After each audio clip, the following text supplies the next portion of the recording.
व्हावे बस. तुम्ही स्वतः सीपींना भेटणार आहात का? नक्कीच. निवेदन तर दिलं आहे. नक्कीच. अहो नक्कीच. माझ्या बाजूला बघा रमेश कोरगावकर विभाग प्रमुख आहेत. हां, आमचे दळवी आहेत, सुरेश दळवी आहेत, सुरेश पाटील आहेत, आमच्या महिला आघाडीच्या सगळ्या पदाधिकारी आहेत, शिवसैनिक हे कशा करता आले आहेत.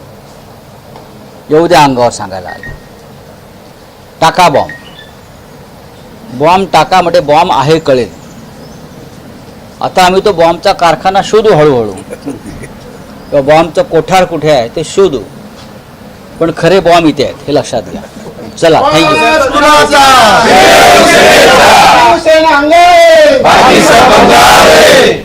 काल महाविकास आघाडीची बैठक पार पडली, ज्याच्यामध्ये 60 पैकी फक्त 37 आमदार उपस्थित राहिले. उद्धव ठाकरेंनी चिंता व्यक्त केलेली आहे नाही, की मी होतो त्याच्यामध्ये, एक लक्षात घ्या. आता कालच्या बैठकीला सुनील राऊत नव्हते, बरोबर ना? का नव्हते? त्यांच्या भागामध्ये एक भिंत कोसळली, पावसामुळे एक मोठी भिंत कोसळल्यामुळे काही लोक तिथे जखमी झाले, अडकले. त्यांनी मतदारसंघातच राहिला पाहिजे. रोहित पवार नव्हते, रोहित पवार एका आंदोलनामध्ये अडकलेले आहे. जयंतराव पाटीलसुद्धा अशाच एका याच्यात, असे काही अनेकांनी आपली ती भूमिका कळवली. पण बहुसंख्य आमदार तिथे उपस्थित होते, विधान परिषदेचे होते, विधानसभेचे होते, आणि महाविकास आघाडीचे सर्व नेते उपस्थित होते ना. त्यांनी महाविकास आघाडीतल्या 3 पक्षांबद्दल म्हटलेलं आहे की आपण खरंच एकत्र आहोत का, असं कोणी म्हणाले? उद्धव ठाकरेंचं विधान आहे बैठकीत, असं कळतंय. कारण नाही, तुम्हाला कळतंय ते कळतंय, पण ते बोललेत का?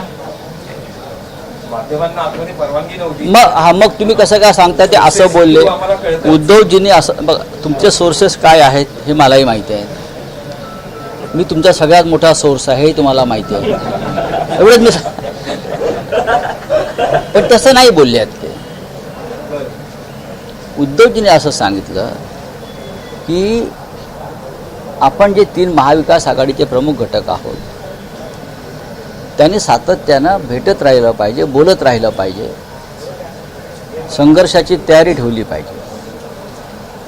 हर्षवर्धन पाटलांनी एक महत्त्वाचा मुद्दा मांडला, तो म्हणजे राम मंदिराच्या भ्रष्टाचाराचा. राम मंदिर, अयोध्येतल्या राम मंदिरावरती ह्या लोकांनी मतं मागितली, हे लोक निवडून आले, आणि तेच मंदिर भारतीय जनता पक्षाचे लोक लुटतायत, दानपेट्या पळवल्या जात आहेत, देणग्यांचा अपहार होतो आहे राम मंदिरात अयोध्येत. ह्याच्यावरती आपल्याला लोकांमध्ये जाऊन जागरूकता आणली पाहिजे. अशा प्रकारच्या विषयांवर चर्चा झाली, बाकी काय. आणि विधिमंडळामध्ये एकोपा दिसायला पाहिजे तिन्ही पक्षाचा.